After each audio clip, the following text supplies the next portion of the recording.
ব্রাহ্মণবাড়িয়ায় বিসিক শিল্পনগরীর পরিত্যক্ত মালামাল কেনা নিয়ে রক্তক্ষয়ী সংঘাতে জড়ালো বিএনপির দুপক্ষ। এতে অন্তত 10 জন আহত হয়েছেন। ভাঙচুর, অগ্নিসংযোগ করা হয়েছে বেশ কিছু বাড়িঘর ও ধানের গোলায়। আইনশৃঙ্খলা বাহিনীর পরিস্থিতি নিয়ন্ত্রণে আনে পরে। কারো হাতে লাঠি, কারো হাতে টেটাসহ দেশীয় অস্ত্র, চলছে পাল্টাপাল্টি হামলা। মঙ্গলবার এভাবেই রক্তক্ষয়ী সংঘাতে জড়ায় বিএনপির দুপক্ষ।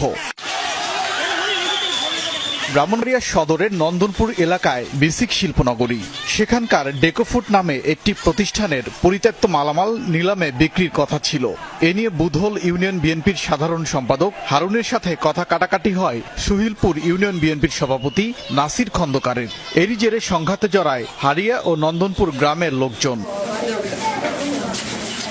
সংঘর্ষ চলাকালে বেশ কিছু বাড়িঘরে হামলা, ভাঙচুর করা হয়, আগুন দেওয়া হয় ধানের গোলায়।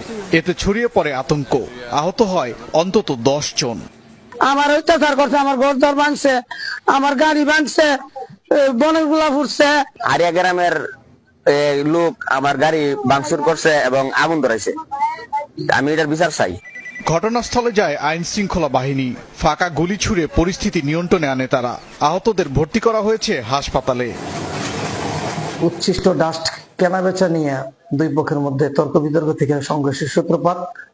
উভয় পক্ষে প্রায় 600-700 লোক একত্রিত ঝগড়ায় লিপ্ত হয়। তো আমরা সেখানে উপস্থিত হয়ে পরিস্থিতি নিয়ন্ত্রণে আনি খুব স্বল্প সময়ের মধ্যেই। সংঘর্ষের পর এলাকায় উত্তেজনা বিরাজ করছে, জোরদার আছে নিরাপত্তা। ওবায়দুর রহমান, যমুনা নিউজ।